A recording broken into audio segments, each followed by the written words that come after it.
Et salut la team rentable, ici Yann Darwin, t'es sur la chaîne des finances personnelles et de l'investissement. Aujourd'hui, on va parler d'immobilier car j'interviewe un notaire et il y a quelques temps, j'avais fait un appel à questions sur mes réseaux sociaux. Le sujet, c'était l'immobilier locatif en 2021.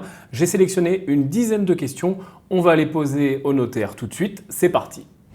Donc, bonjour maître Messan, vous êtes notaire à Bordeaux. Merci de nous recevoir pour de vous prêter au jeu de l'interview. Eh bien, merci de votre invitation. On va essayer de répondre à vos questions. Ok, écoutez, on va s'efforcer. Bienvenue en tout cas ici. Alors, j'ai une dizaine de questions. Le thème, c'était, vous le savez, l'immobilier locatif en 2021. Et il y a beaucoup de questions autour de tout ça. Mais de toute façon, on se rend compte, et vous allez le voir avec les questions, que l'immobilier locatif en 2021, c'est pas très différent finalement de l'immobilier locatif un petit peu avant. Je vais commencer avec la première, qui concerne les frais de notaire. Une question qui revient souvent en effet. Est-ce que les frais de notaire sont négociables? Est-ce qu'il y a une grille? Comment ça fonctionne? Alors, les frais de notaire, c'est une appellation qui est assez large et qui recouvre un certain nombre de choses. On va faire assez simple. Le thème de la matinée, c'est l'investissement locatif. Donc, on se positionne dans l'acquisition d'un bien immobilier. Alors, les frais de notaire sont-ils négociables? La réponse, c'est par principe non. Et il y a pourquoi non? Tout simplement parce que dans les frais de notaire, il y a 3 postes. Vous le savez, ça se sait de plus en plus, mais c'est toujours bon d'être rappelé. Vous avez un poste qui est un poste de dépenses factuelles, qui sont des frais fixes, qui ne sont évidemment pas discutables. Le notaire paye des frais et il en demande le remboursement, pas de problème. La plus grosse partie, tout le monde le sait maintenant, les frais, ce sont évidemment les taxes, ce qu'on appelle la taxe de publicité foncière, que le notaire prélève à l'acquéreur et reverse au trésor public. 80% des frais de notaire, c'est cette taxe. Et donc, la rémunération du notaire, qui porte le nom un peu bizarre d'émolument, mais ça s'appelle comme ça, ces émoluments-là, ils sont fixés par un décret droit français.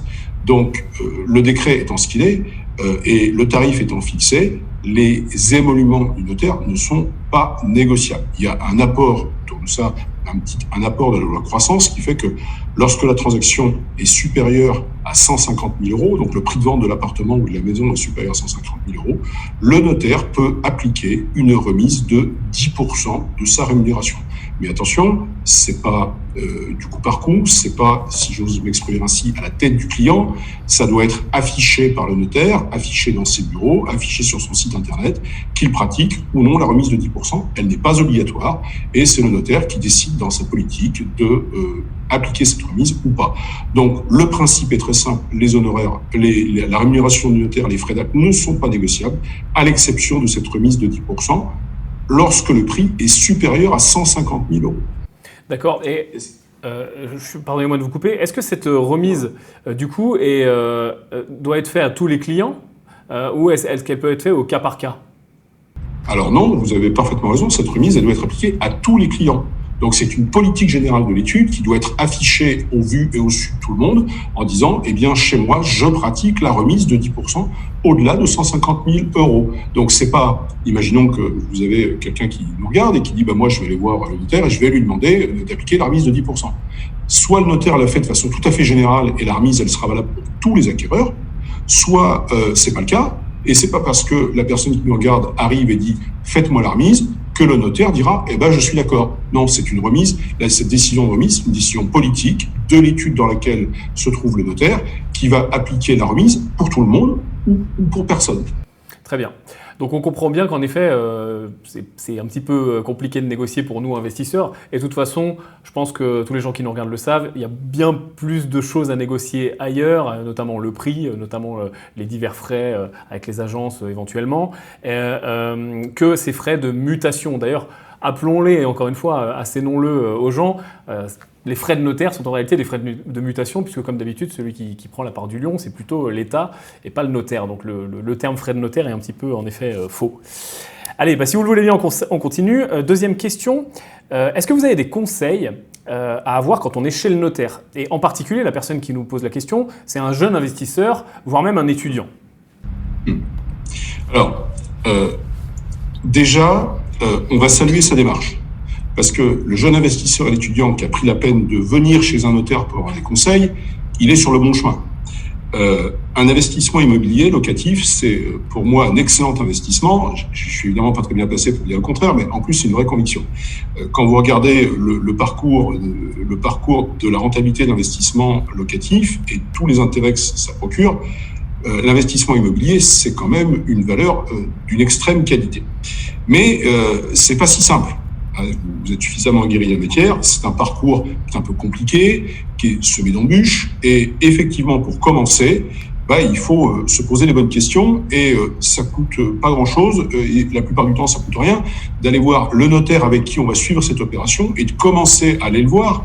Qu'on aille le voir physiquement ou qu'on aille le voir de façon numérique, comme on est en train de le faire, c'est très simple, et ça va permettre de déminer un certain nombre de problématiques et de baliser cette opération, parce que c'est quand même des investissements qui sont extrêmement lourds. Ce sont des investissements dont nous savons qu'ils sont assez peu mobilisables rapidement. J'investis, mais si j'ai un changement dans ma vie, j'ai besoin de sortir de mon investissement. On sait que la vente d'un bien immobilier aujourd'hui, c'est 3 mois à peu près, c'est à peu près ce délai-là. Donc ça veut dire que j'ai besoin d'avoir un certain temps pour mobiliser le fruit de mon investissement. Et donc, ce balisage, il faut le faire avec son notaire. Parce que là, effectivement, on va se poser des questions, on va discuter. Et je crois que le conseil que j'ai à donner à un jeune investisseur ou un étudiant, c'est allez voir un notaire. Vous allez voir, c'est pas si compliqué que ça. Et surtout, n'hésitez pas à lui poser toutes les questions, même les plus saugrenues qui pourraient vous paraître curieuses. Parce que le bon conseil, c'est lorsqu'on a toutes les informations. C'est comme si vous alliez voir un médecin et que vous lui dites pas tous les symptômes que vous avez. Le diagnostic, il va peut-être être erroné parce que vous avez dissimulé 1 ou 2 symptômes. Donc, effectivement, allez demander des conseils. Premier conseil. Est-ce que l'endroit où j'achète est un endroit de qualité ? Voilà. Ça, c'est, vous le savez, la boutade extrêmement traditionnelle et complètement éculée, mais qui fait toujours rire, c'est il y a 3 règles d'or dans l'investissement immobilier. C'est 1 l'emplacement, 2 l'emplacement, 3 l'emplacement. Donc, première question, est-ce que j'achète au bon endroit ? Qu'est-ce que vous pensez du quartier ? Et moi, j'en ai une perception, est-ce que vous la partagez ? Donc ça, c'est vraiment l'alpha et l'oméga de l'investissement immobilier, cette première visite par laquelle on va baliser tous les paramètres de l'investissement. On va parler évidemment financement, mais je sais qu'on va revenir sur ce sujet-là. Voilà, cette prise de contact, ce premier rendez-vous, il est fondamental pour bien baliser le parcours de l'opération. Tout à fait. Et si je peux rajouter quelque chose, c'est qu'en effet, au-delà de son rôle de conseil, le notaire, et moi l'expérience que j'en ai, c'est que souvent les notaires sont des techniciens finalement de leur secteur, des professionnels de leur secteur. Et ils connaissent très bien leur secteur, ils connaissent très bien les quartiers, ils connaissent très bien ce qui se passe et ce qui s'échange forcément puisqu'ils participent aux mutations. Et en effet, demander conseil au notaire, ça fonctionne en général très bien. Alors, 3e question, continuons et avançons dans cette interview. On a un investisseur qui nous demande, dans le cadre d'un investissement immobilier, est-ce qu'il est possible d'inclure les frais de notaire dans le crédit immobilier ? Alors, sur le plan des principes juridiques, il n'y a aucun obstacle. Bien sûr qu'on peut demander à son banquier d'inclure les frais de notaire dans le crédit immobilier. Il y a 2 problèmes. Il y a un problème qu'on va qualifier de technique juridique, sur lequel je vais faire très court parce que sinon ça nous emmènerait trop loin. Sur les frais de notaire va se poser un problème de garantie. Quand on fait un prêt immobilier, le banquier va dire oui, je vais vous prêter, mais j'ai confiance en vous. Mais si j'avais une garantie qui me permet d'être sûr que je vais être remboursé, c'est quand même mieux. Donc, il y a une première garantie qui est la traditionnelle hypothèque. Je vous prête, mais je prends une hypothèque sur l'appartement parce que je veux être sûr d'être remboursé. Et vous avez aussi, vous le savez, une autre technique. Les banques ont des systèmes de caution, type caution crédit logement entre elles, qui permettent effectivement d'éviter l'hypothèque et qui posent d'autres frais. Le problème, c'est que si vous incluez les frais de notaire dans l'enveloppe financière, ça va être compliqué pour le banquier de prendre des garanties pour couvrir ses frais de notaire. Et donc, il va tiquer un tout petit peu. Mais il va principalement tiquer, pas simplement pour le problème de garantie, il va tout simplement tiquer parce qu'aujourd'hui, se faire financer des investissements à 108% du montant de l'investissement, c'est très, très, très compliqué. Les crédits à 100%, c'est devenu une denrée très rare. Alors ceux à 107 ou à 108, encore plus. Donc juridiquement, pour répondre précisément à votre question, rien n'empêche de demander à son banquier une enveloppe incluant les frais de notaire. En pratique, je crains qu'avec l'œil financier aujourd'hui sur les transactions immobilières, ce soit plus compliqué à obtenir. Oui, tout à fait, je vous rejoins sur ce point-là. En effet, là, on a l'effet Covid, là, on a l'effet 2021, 2020, 2019, 2020, 2021, et les conditions sont resserrées. On en parle assez sur cette chaîne. On a eu les recommandations du Haut Conseil pour la stabilité financière, où très rapidement, ça s'était bien resserré pendant le Covid. C'est en train de se détendre tout doucement, puisqu'on parle quand même d'un endettement qui est passé à 35%. On parle aussi d'un taux de dérogation sur finalement les dossiers qui ne rentrent pas dans les critères, qui a le droit maintenant d'aller jusqu'à 20%. Donc, je vous rejoins sur le fait que c'est difficile en ce moment, c'est plus difficile que ça l'était avant. Et en tout cas, on ne sait pas ce qui va se passer dans le futur, mais on espère que la situation sanitaire s'améliorant, ça s'améliorera aussi. J'ai une question d'un investisseur maintenant sur le démembrement. Alors celle-là, ça va être difficile de la traiter rapidement parce que le démembrement, c'est encore autre chose, c'est encore un sujet à part entière. Et la question est la suivante. Est-ce qu'il est possible de donner toute la nue propriété ou la nue propriété de son parc immobilier à ses enfants ? Alors, la réponse est évidemment oui, c'est possible. Mais la deuxième question qu'il faut aussitôt se poser, c'est est-ce opportun ? Tout à fait. Quels sont les avantages et est-ce opportun ? Exactement. Donc oui, bien sûr, c'est possible. Votre investisseur va voir son notaire, fait l'état de son parc immobilier et dit, moi je vais donner la nue propriété, toute la nue propriété à mes enfants. Et moi, j'ai pas de difficulté sur le plan juridique avec ça. Après, sur le plan du conseil, je dirais à votre investisseur, étudiez quand même avec mon confrère le fait de savoir si c'est bien opportun de donner l'intégralité de la nue propriété de votre parc immobilier. Pourquoi ? Parce que si demain ou après-demain, vous avez besoin de vendre un de ces biens de votre parc immobilier et que vous vous êtes fâché avec vos enfants, alors évidemment, votre investisseur me dira « Oui, mais chez moi, ça n'arrivera jamais. » Bon. Si vous saviez le nombre de personnes qui sont rentrées dans mon bureau en disant « Moi, j'aurai jamais de problème avec mes enfants » et qui, 3-4 ans après, sont venus me voir en disant « Ah là là là là, mon Dieu, si vous savez ce qui m'arrive », ça se compte par dizaines. Donc, moi, je crois que, en toute chose, il faut être mesuré quand on parle d'immobilier. La transmission, la réflexion autour du démembrement, nue propriété usufruit, c'est une excellente réflexion. Il y a plein d'avantages fiscaux. Si vous voulez, on pourra creuser la question, mais le temps qui nous est imparti est court et c'est pas forcément le cœur du sujet. Mais nous savons tous les avantages liés à la réserve d'usufruit, au démembrement de propriété. Moi, tout donner d'un coup, ça me paraît pas très prudent. Moi, j'irai voir, si j'étais votre investisseur, j'irai voir mon notaire et je dirais, est-ce que vous pouvez m'étudier un plan, finalement, qui va me permettre de lisser un petit peu cette transmission ? Parce que, bien sûr qu'on peut tout donner, mais ça a un coût. Et si on a un parc immobilier comme votre investisseur, le parc immobilier, c'est quelque chose d'important.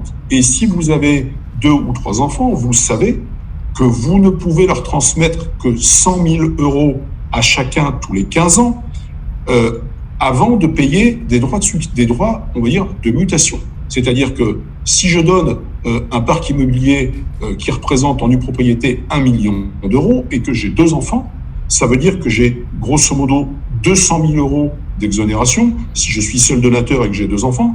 Et donc mes enfants, ils vont être taxés chacun sur ce qu'ils vont recevoir, c'est-à-dire 400 000 €. 400 000 €, on est dans une tranche à 20% de droits de mutation. Ça veut dire qu'il y a des systèmes dégressifs, mais grosso modo, ça veut dire que chaque enfant va devoir payer 80 000 € de droits derrière cette donation.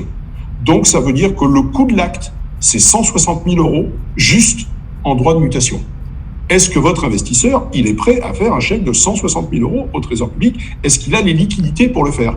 Est-ce qu'il ne vaudrait pas mieux réfléchir à dire, écoutez, je vais commencer par donner un peu, 200 ou 300 000 €, et puis on va laisser passer un délai, et puis dans 15 ans, on verra, etc., etc. Donc, je me méfie beaucoup de ces effets massifs.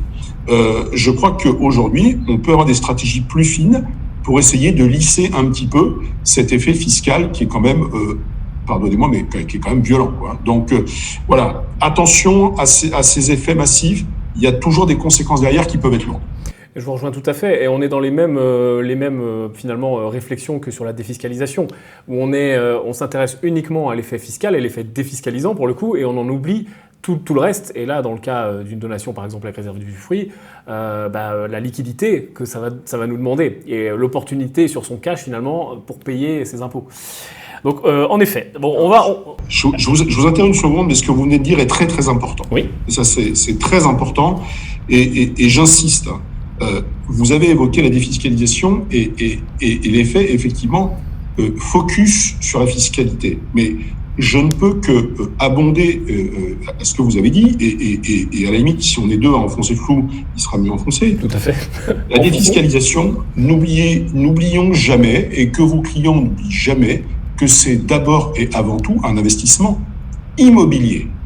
Et que donc, à la fin, quand il n'y aura plus de défiscalisation, ce qui restera, c'est l'immeuble.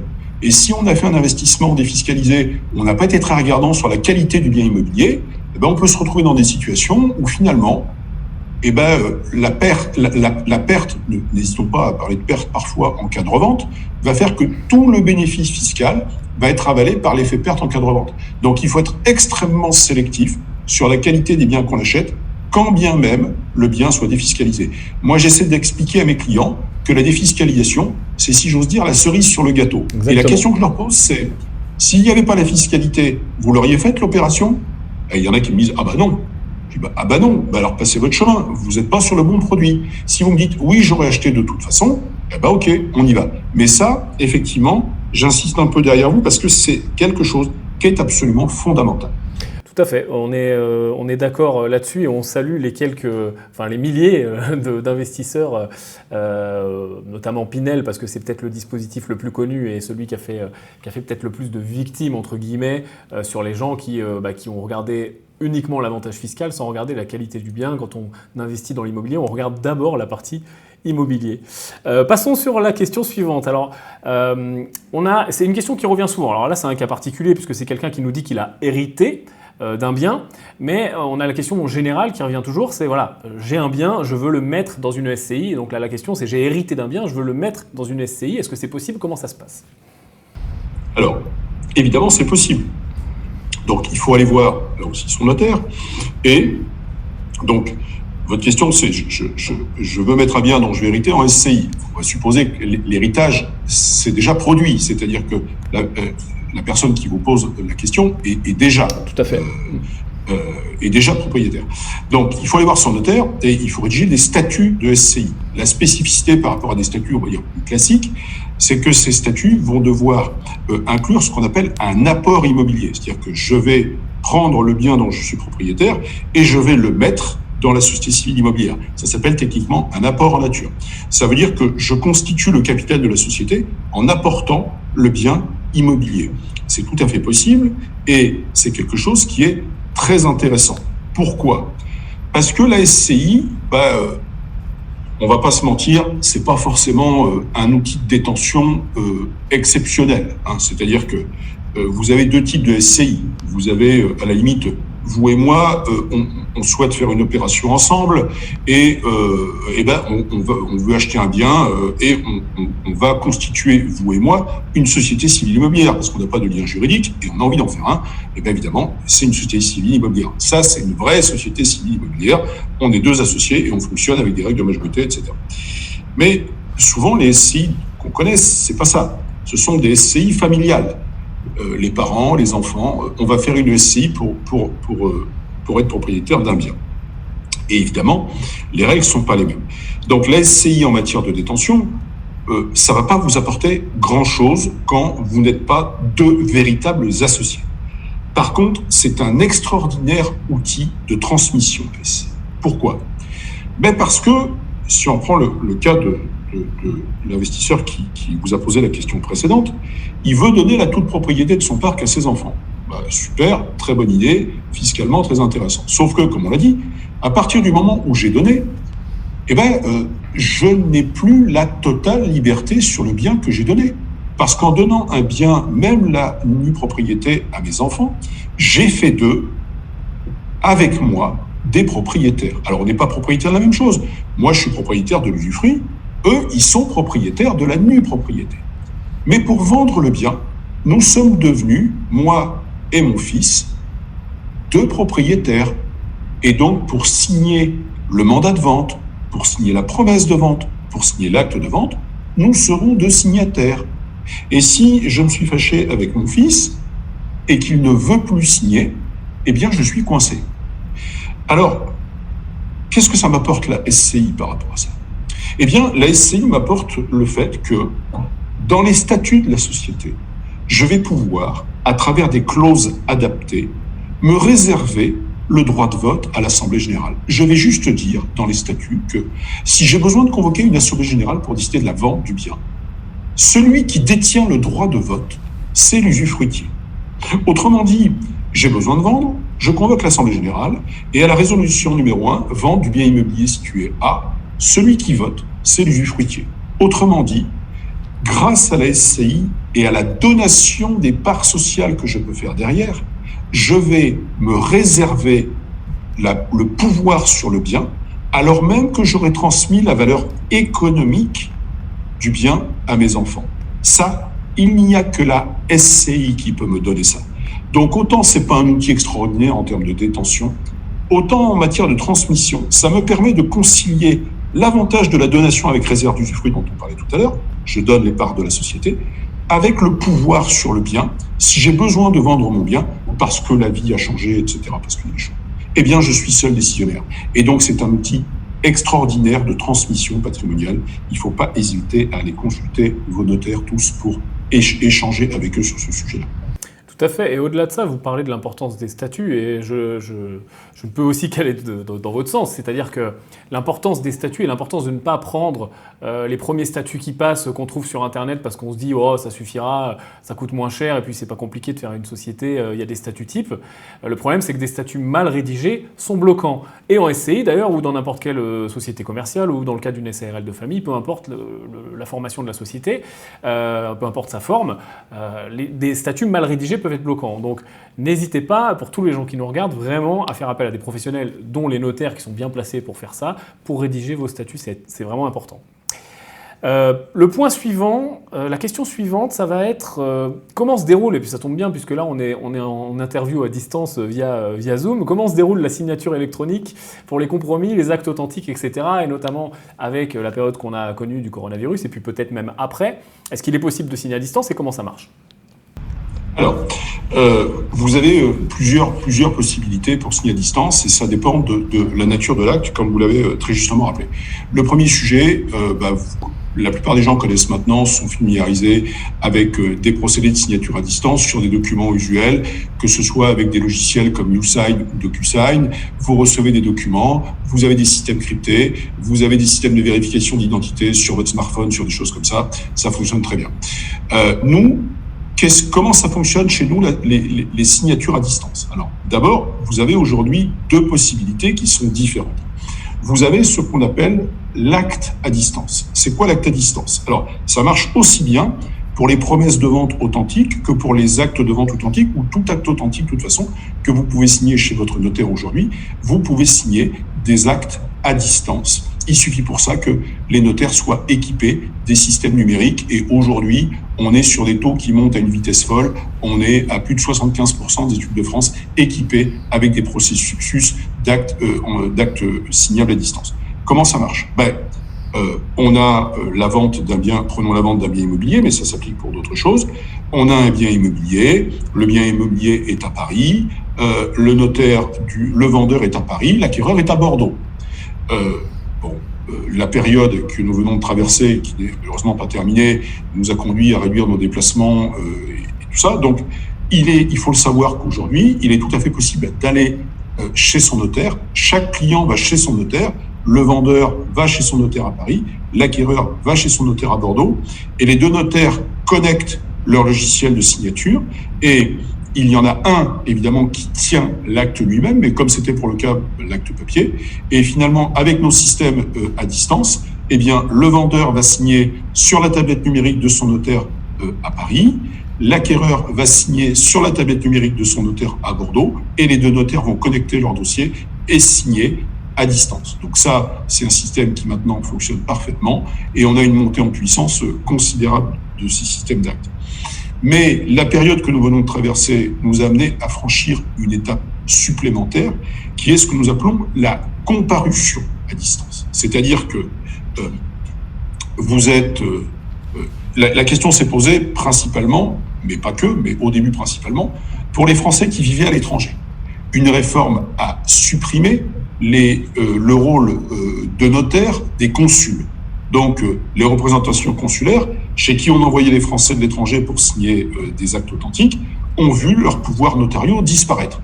Ça veut dire que j'étais à Sydney, en Australie, je devais signer un acte notarié, et ben je ne peux plus faire, à part prendre l'avion pour revenir en France ou aller chez un notaire de Nouvelle-Calédonie, c'est un peu moins loin. Bon, système très compliqué et système qui quand même n'était pas du tout adapté à la situation.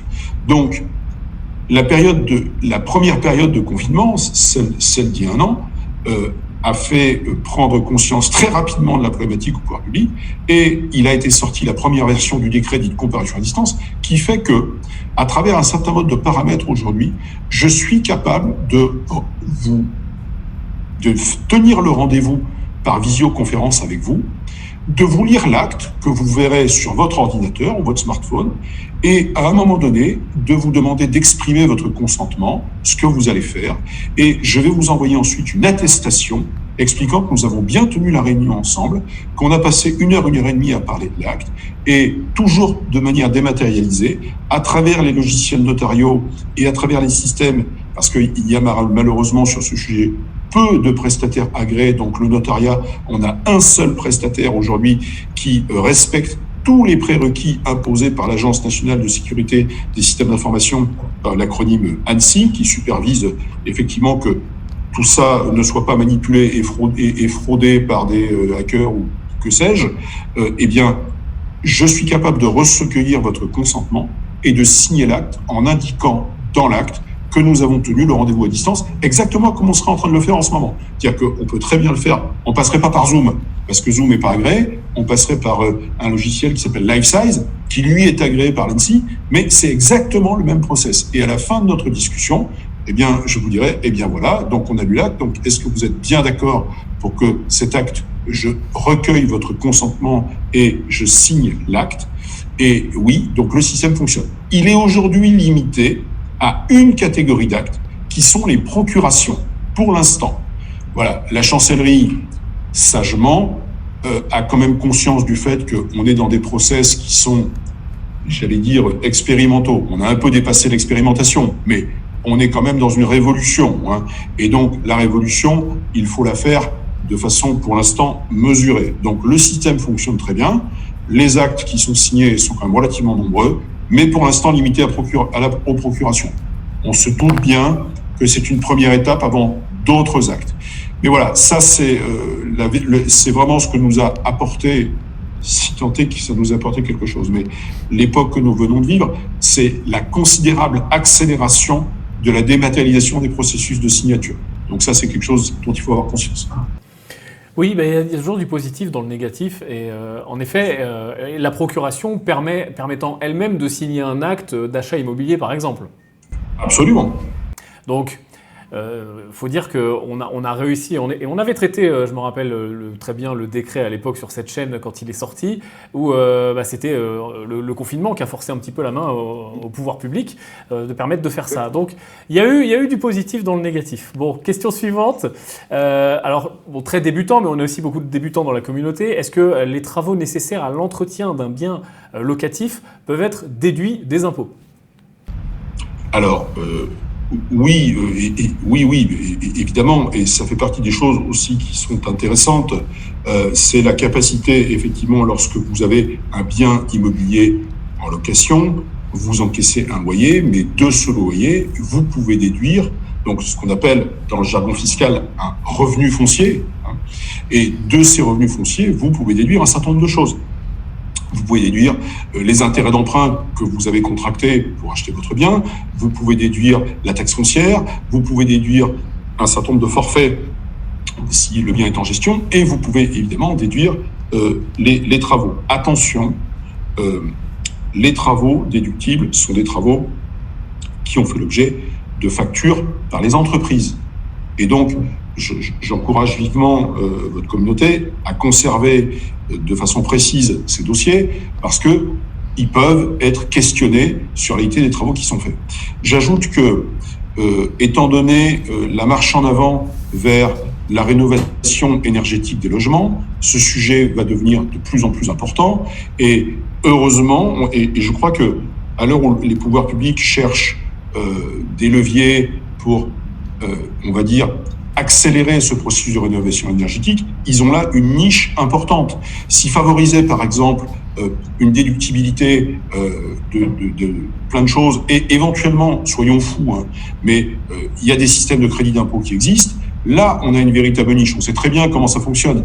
Les incitations qui fonctionnent sont les incitations souvent financières. Si j'ai un intérêt, si je peux récupérer, déduire des travaux, et ben évidemment, je vais être amené à faire ces travaux de rénovation énergétique. Là, on a vraiment des leviers qui sont fondamentaux. Mais oui, heureusement, ces travaux nécessaires sont déductibles. Voilà. Conservez bien, par contre, tous les dossiers parce que, vous savez que vous pouvez avoir des questions posées par votre centre des impôts sur les déductibilités que vous avez faites, notamment si vous avez fait des déductibilités importantes qui entraînent du déficit foncier. Hein. Il est possible d'avoir du déficit foncier, de constater que la balance de l'année, finalement, vous avez fait des travaux importants, et les travaux importants, ils sont plus importants que le loyer que vous avez encaissé. Ça arrive. Et on le sait, ces déficits, ils sont reportables l'année suivante. Donc il faut garder tout ça, de façon à tracer un petit peu et à pouvoir répondre aux questions posées par le Trésor public. Mais oui, le système est assez bien calé et fonctionne déjà très bien. Tout à fait. Et, il est important de s'intéresser à tous ces dispositifs défiscalisants ou des dispositifs de charges ou voire même d'amortissement pour les montages en société, parce que c'est vrai qu'au revenu foncier on peut le faire, on peut aussi le faire dans tous les montages en société via les charges et les amortissements. Attention cependant, si je me permets de mettre un élément de warning, de danger, les travaux d'entretien, réparation, amélioration au revenu foncier sont déductibles, mais attention aux travaux d'agrandissement, construction, reconstruction qui ne le sont pas, et parfois un investisseur s'en va à faire une rénovation totale avec une démolition, et puis j'agrandis, puis je refais des planchers, et puis je réhabilite totalement un immeuble au revenu foncier, et puis je me retrouve à être un petit peu embêté sur les déductions. Donc attention à tout ça, n'hésitez pas à passer par votre notaire pour vérifier la possibilité, la faisabilité des travaux avant de les mettre en œuvre, voire même par le centre des impôts, demander un rescrit, demander conseil. On a peur en tant qu'investisseur bien souvent à aller demander aux impôts, mais il vaut mieux demander avant, ça se passe très bien, la plupart du temps ils sont très heureux d'ailleurs qu'on les consulte, que être rattrapé ensuite. Question suivante. Alors, ça rattrape ce qu'on disait juste avant et ce qu'on a dit en début de session par rapport à la personne qui voulait se faire conseiller par son notaire. On dit souvent de se rapprocher d'un notaire afin d'établir donc les meilleurs montages, la gestion de son patrimoine et de sa transmission. Mais qu'en est-il des frais associés à cette démarche ? De quelle manière est-ce que c'est rémunéré ? Est-ce qu'il y a un barème ? Est-ce que c'est obligatoire ? Comment ça fonctionne ? Alors, on va essayer de recaler un peu les choses sur ce sujet-là parce qu'il y a beaucoup de choses qui passent et qui sont dites. Donc, on va d'abord poser des bases assez simples. C'est qu'en général, je dis bien en général, quand vous avez besoin d'aller demander un conseil à un notaire, le conseil simple n'est pas facturé. Pourquoi ? Tout simplement parce que le notaire, c'est un professionnel libéral, bien sûr, mais c'est aussi un officier public. Qu'est-ce que ça veut dire ? Ça veut dire que dans notre mission, il y a une part de service public. Et la part de service public, c'est l'accueil des clients pour aller prendre des renseignements juridiques. Vous le savez, aujourd'hui, il y a plus de points d'accueil de notaires en France que de bureaux de poste. C'est comme ça. Donc, on est le service public de proximité le plus proche des gens. Donc, la première étape, c'est qu'il y a des questions. Ces questions-là, ce sont des questions qui sont évidemment simples et il y a une part de conseil qui est... Alors, j'aime pas le mot conseil gratuit parce que ça veut rien dire. Rien n'est gratuit. Mais le conseil n'est pas facturé. Pourquoi ? Justement parce que le tarif dont on parlait tout à l'heure, ce tarif des frais des frais d'acte, il rémunère le notaire pour l'ensemble de sa mission, en ce compris les services publics. Et lui permet donc, à côté, d'avoir une partie qu'il ne facture pas, parce que c'est important de venir prendre un conseil sur un moment de sa vie ou sur telle ou telle opération. Et il faut à ce moment-là que la personne se dise, la première des choses, c'est pas de sortir mon chéquier ou ma carte bancaire pour dire « Ah, j'ai payé », voilà. Donc ça, c'est un cadre général. Après, quand on commence à rentrer dans un système qui est un système, on va dire, d'organisation patrimoniale, comme le cas de votre question que vous posez. Alors, là aussi, il y a un principe. Le principe, c'est que, est-ce que les rendez-vous qui vont s'enchaîner sont dans le cadre de cette organisation patrimoniale? Prenons l'exemple qu'on évoquait tout à l'heure ensemble. Vous avez hérité d'un bien. On va faire des statuts de société. Derrière les statuts de société, on va faire des donations de parts. Eh bien, moi, je considère que chez moi, les rendez-vous qu'on va utiliser ou qu'on va passer ensemble pour mener à bien cette opération, et il y en aura sans doute plusieurs, la note de départ que je vais vous faire pour vous expliquer comment on va faire, combien ça va coûter, etc., ça fait partie de ma mission. Et à un moment donné, vous allez me verser une rémunération. Vous allez me verser une rémunération sur les statuts de société. Bon, il y a un apport immobilier, on le disait tout à l'heure, donc là, c'est tarifé. Donc, je vais appliquer mon tarif. Et ensuite, la donation derrière, là aussi, vous allez me verser une rémunération et elle est tarifée. Donc, j'ai deux rémunérations et moi, j'estime que les deux rémunérations qui me sont versées me permettent de vous accompagner sur la totalité du processus. Deuxième principe. Après, il y a l'exception. Vous avez un dossier particulièrement complexe. Un dossier qui va nécessiter, entre vous et moi, 5, 10 rendez-vous, qui va peut-être m'obliger à consulter des spécialistes, des professeurs d'université, l'administration. Vous avez parlé tout à l'heure d'un rescrit fiscal. Votre situation va peut-être m'obliger à poser un rescrit fiscal. Eh bien, toutes ces missions-là, elles, on peut considérer qu'elles ne sont pas rémunérées par le tarif parce que votre dossier est tellement compliqué et tellement particulier qu'au lieu de passer, on va dire, les 30 heures traditionnelles que je vais passer 60 heures. Et là, je vais vous dire, écoutez, à ce niveau-là, je vais vous demander une rémunération supplémentaire. Cette rémunération supplémentaire, ça s'appelle un honoraire. Et l'honoraire, on va le discuter en avant, vous et moi, une fois que j'aurai un peu étudié votre dossier en disant, écoutez, moi, voilà la partie que je considère rémunérée par le tarif, et voilà ensuite ce que je considère ne pas être rémunéré par le tarif, qui sont vraiment des missions spéciales, pour lesquelles je vais vous demander un honoraire supplémentaire, mais on va rédiger en amont, vous et moi, une convention pour laquelle vous savez exactement ce que l'honoraire que je vais vous présenter va couvrir. Et donc tout ça, c'est fait avant. Et au bout d'un moment, vous pourrez dire, non, maître, vous êtes gentil, mais enfin, ça me paraît trop compliqué, moi je vais pas me lancer là-dedans, parce qu'à la fin, ça me fait trop cher. Donc, il y a évidemment des frais associés à cette démarche, mais le message que je voudrais vous faire passer, c'est que c'est quelque chose sur lequel vous ne pouvez pas avoir de surprise. C'est pour ça que ce qui est très important, c'est finalement ce premier rendez-vous de cadrage sur lequel on va se mettre d'accord, vous et moi, sur un process de travail, ce qu'on va faire, quelle est votre volonté, comment je peux vous accompagner, et on aura... Alors moi, j'aime bien rédiger une note à l'issue de ce rendez-vous en disant voilà ce dont nous avons convenu ensemble. Et ensuite, on aura le rendez-vous qui sera à la limite le top départ pour dire voilà moi le process que je peux vous proposer, voilà le process juridique et voilà les coûts financiers que ça va avoir. Et donc, ça veut dire que la rémunération, elle peut être graduée, elle peut être proportionnée. Ce qui est sûr, c'est qu'à aucun moment, vous ne devez être surpris par cette opération. Et imaginons qu'un notaire... qui ne voit pas les choses comme ça, une fois que les actes sont signés, vous envoie une note d'honoraire en vous disant, en fait, je trouve que j'ai passé beaucoup de temps sur votre dossier, donc j'envoie une note d'honoraire.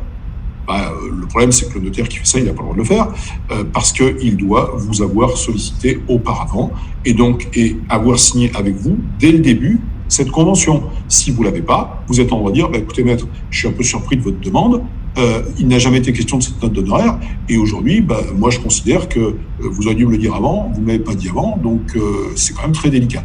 Voilà, tout ça est devenu très processé, et pour la sécurité de tout le monde d'ailleurs, pour la sécurité du client, qui sait où il va, et aussi pour le notaire qui dit, moi je travaille dans ces conditions, parce que voilà le temps que je vais passer, mais si vous n'êtes pas d'accord sur ma rémunération, je ne pourrais pas vous accompagner parce que moi, je ne peux pas travailler à perte. Je ne peux pas me lancer dans un dossier où on va passer 60 heures ensemble si je n'ai pas une juste rémunération du travail que je vais réaliser. Voilà. Le travail qui est fait aujourd'hui par le notariat, c'est qu'il n'y ait plus de surprises autour de ces sujets-là. Ok, écoutez, c'est très clair. Merci beaucoup pour cette réponse. Je passe tout de suite à la question suivante, qui est double. Bon, c'est la même personne qui nous la pose, alors on va se permettre de lui accorder. Est-ce qu'il faut utiliser le bail notarié dans toutes ces locations? Première question. Et deuxième question, tout ce qui est compromis de vente et réitération, sous-seing privé, chez le notaire, quelle est la différence entre sous-seing privé et chez le notaire? Comment ça fonctionne? Bon, alors le début de votre première question est un peu compliqué pour moi. Évidemment, je peux avoir une double réponse. La première réponse, c'est oui, utiliser le bail notarié dans toutes vos locations. Oui, je comprends bien que... C'est un peu compliqué pour moi de vous dire, non, surtout pas. Mais bon, au-delà de la boutade, c'est quoi l'avantage d'un bail notarié? L'avantage d'un bail notarié, c'est d'abord la qualité de la rédaction, mais on va pas se mentir. Aujourd'hui, le bail notarié en matière d'habitation, par exemple, c'est un contrat qui est tellement balisé par la loi que la plus-value du bail notarié, il se tient dans ce qu'on appelle la force exécutoire. C'est-à-dire, mon locataire ne me paie pas, comment je fais pour récupérer les loyers?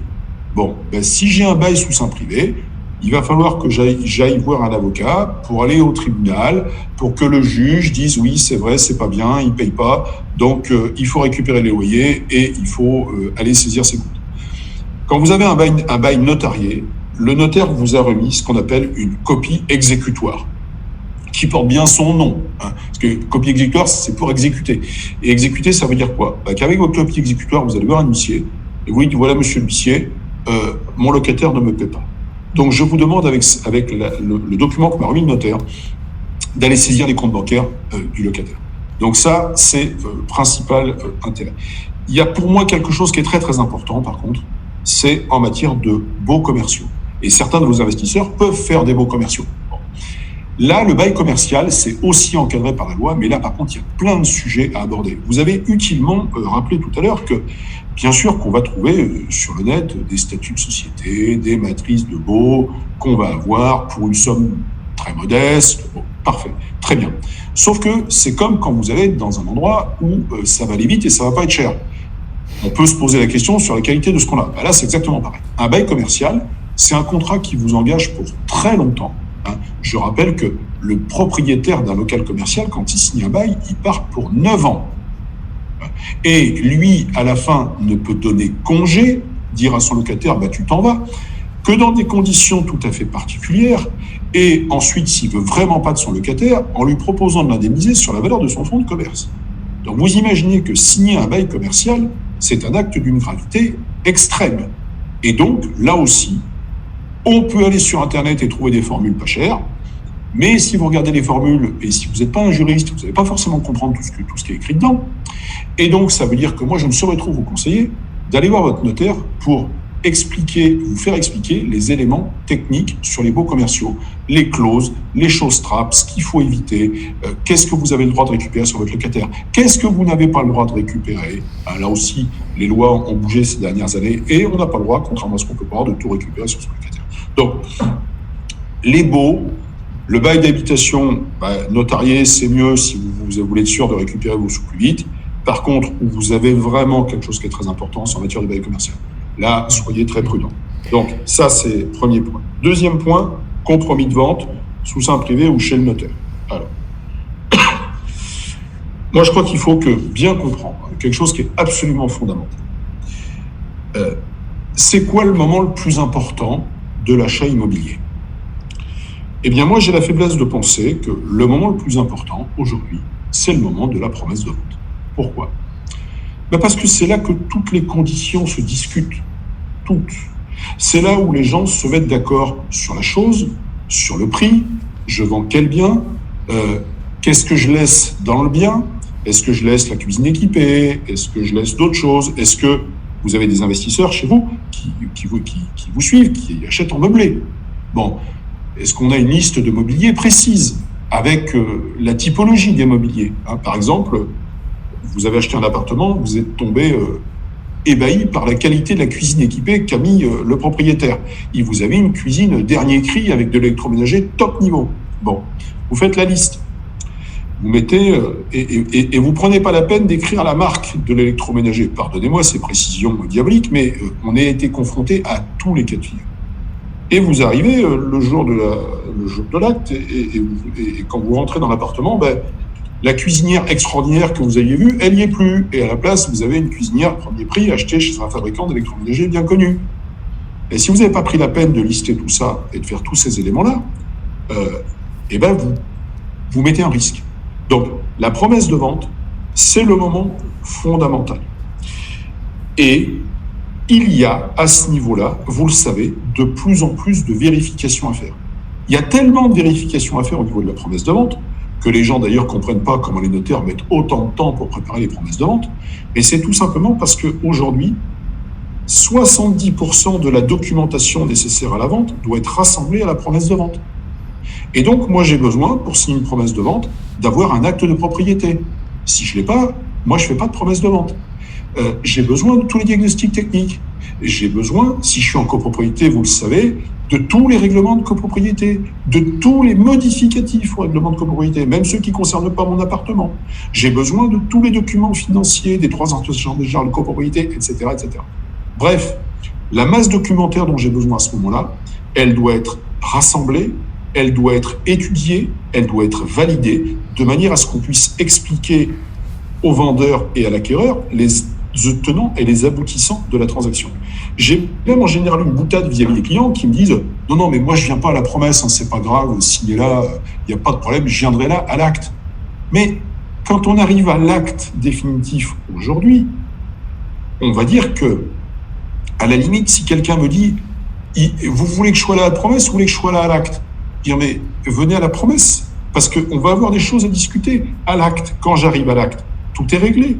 Ça veut dire que mon dossier administratif est bouclé. Ça veut dire que l'acquéreur a eu son financement. Ça veut dire qu'on a revisité le bien, qu'il n'y a pas de sujet et que le rendez-vous de signature chez moi, de signature de l'acte, il est très rapide parce qu'on a tout vu avant.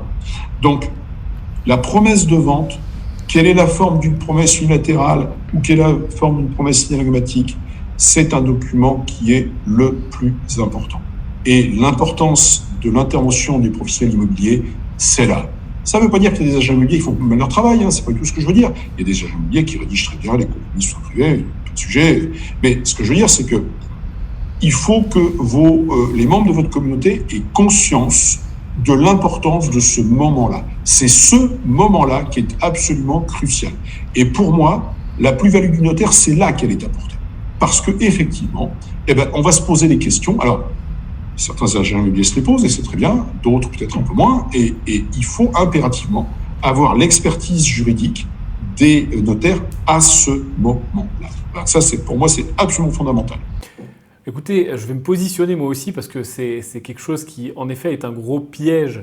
Et moi, ce qui m'intéresse, c'est d'accompagner les gens et qu'ils évitent de faire des bêtises. Alors, c'est pas du tout parce que vous êtes là, c'est pas du tout parce que je suis en interview avec un notaire, mais je suis vraiment extrêmement d'accord avec vous sur la promesse, les promesses, que ce soit achat-vente, synagmatique, ce qu'on appelle vulgairement le compromis.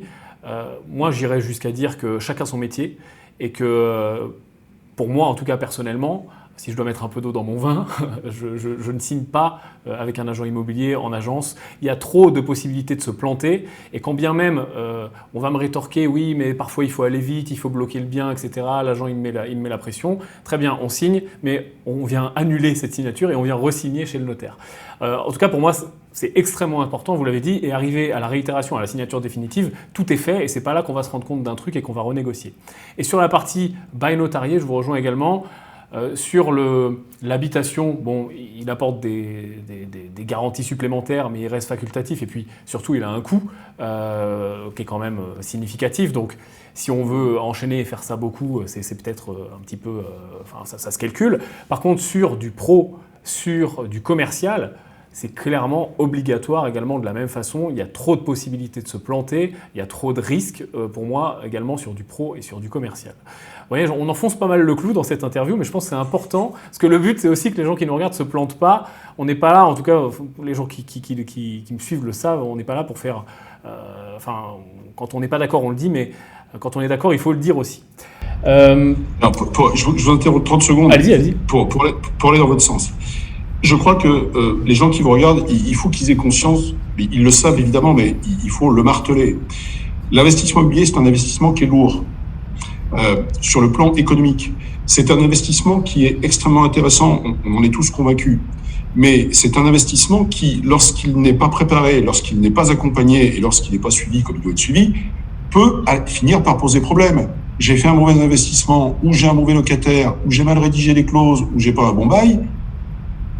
Oui, ça peut être catastrophique. Tout à fait. Exactement. Voilà. Donc la nécessité de l'accompagnement, elle est fondamentale. C'est tout l'intérêt on va dire, des systèmes comme les vôtres, où finalement vous communiquez, vous véhiculez de l'information de qualité et vous abondez dans un certain nombre de sens, et ça participe tout ça de la mise en place d'un paysage qui va permettre aux investisseurs qui vous suivent d'être un peu mieux balisés. Et ces balises, elles sont absolument fondamentales. Donc c'est effectivement très important d'être accompagné dans un process d'investissement immobilier. Oui, puis n'importe quel investissement est engageant, et l'immobilier, pour le coup, il l'est pas mal, parce que quand on s'endette sur 20 ans, 25 ans, parfois quand on fait du locatif et qu'on cherche de la courte durée, qu'on cherche de l'excellente trésorerie, on s'engage, même si on va assez peu finalement garder les biens aussi longtemps, parce qu'on va faire tourner le patrimoine, etc. Toujours est-il que c'est un investissement qui est engageant.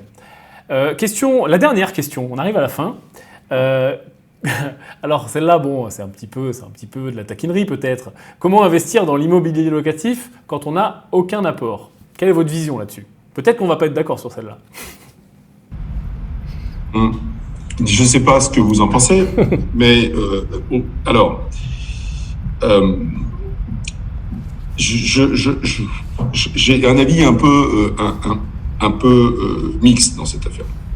Évidemment, c'est tentant d'essayer de chercher de l'immobilier quand on n'a aucun apport. On le sait, on vient de le dire plusieurs fois, hein.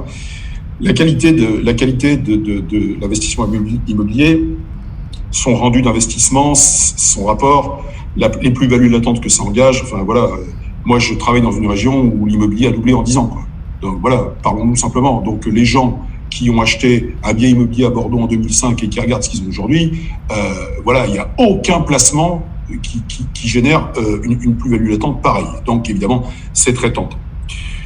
Alors, est-ce que c'est pour ça qu'on peut investir dans l'immobilier quand on n'a aucun apport, zéro de chez zéro? Aujourd'hui, ça me paraît compliqué, parce que donc ça veut dire que vous allez devoir chercher un financement à 100%. Vous n'avez même pas les frais d'acte comme apport. Alors, je veux dire, si aussi sur le plan des principes juridiques, on va retrouver un débat qu'on a eu en début de discussion, vous et moi, avec votre jeune investisseur ou votre étudiant, ou celui qui veut faire financer ses frais de notaire, juridiquement, c'est possible. Est-ce que vous allez trouver des financiers qui vont vous suivre? Là, ça me paraît plus compliqué. Et si j'ose dire, c'est peut-être heureux, parce que si les financiers ne vous suivent pas, c'est peut-être parce que le dossier ne le mérite pas, parce que j'ai aucun apport. Ça veut donc dire que je vais emprunter 100%. Mais quand vous empruntez 100% aujourd'hui, c'est quand même pas si fréquent de trouver un loyer qui va vous couvrir l'intégralité du remboursement de l'emprunt. Ça peut arriver, mais c'est quand même assez rare. Moi, je peux dire qu'à Bordeaux, par exemple, alors qu'il y a une ville dont les prix ont explosé, mais je prends un exemple très simple. À Bordeaux, c'est impossible aujourd'hui. C'est-à-dire qu'à Bordeaux, j'achète un appartement, je mets un loyer en face, le loyer ne me remboursera pas la totalité de la mensualité. Ça veut donc dire qu'il va falloir que de ma trésorerie personnelle, je sorte le complément du remboursement de l'emprunt.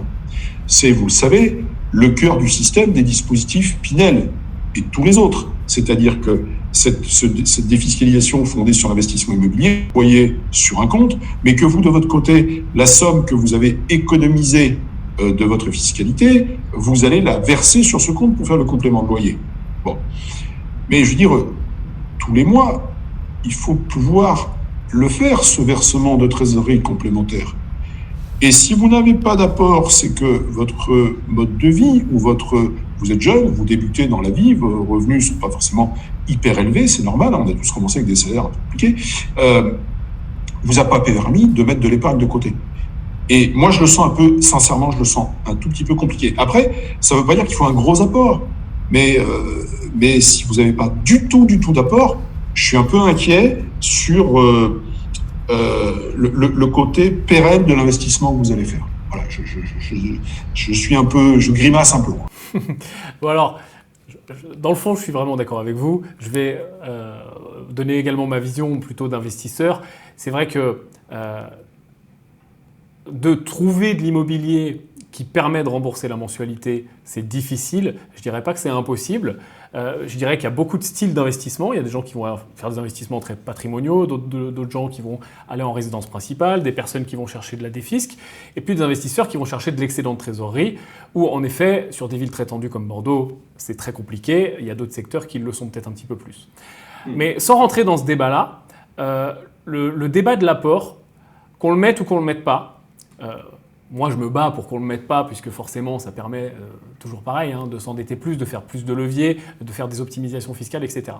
Par contre, là où je vous rejoins à 100%, c'est que partir du principe et vendre à quelqu'un, dire à quelqu'un qu'on peut investir dans l'immobilier avec rien, zéro, pas d'épargne de côté, etc., c'est super dangereux, c'est super casse-pipe. Parce qu'au moindre problème, au moindre souci d'impayé, ou même sans parler d'impayé, de retard de loyer, 1 mois, 2 mois de retard, ce qui peut arriver, d'une chaudière qui pète, d'une réparation imprévue, là, on va au casse-pipe parce qu'on n'a pas de trésorerie de côté. Donc au-delà du débat qui revient tout le temps et qui reviendra tout le temps, je pense, dans l'immobilier, apport ou pas apport, que les conditions bancaires se tendent ou se détendent, le plus important pour moi, c'est le contrôle du risque, et pas que pour moi d'ailleurs, pour le banquier aussi, puisque vous l'avez très bien dit, c'est lui qui prête. Et avoir du cash, c'est extrêmement important pour être capable de rester en sécurité. Que je l'injecte ou que je ne l'injecte pas dans le bien. Et je pense que plus le parc immobilier grossit pour les gens qui veulent enchaîner dans l'immobilier, et plus cette notion de cash à avoir est importante. Entièrement d'accord avec vous. Eh bien, bon, on arrive quand même à être pas mal d'accord, Maître Messan. Ouais, c'est ça. Je vous remercie beaucoup de vous être prêté au jeu de l'interview et je vous dis à bientôt.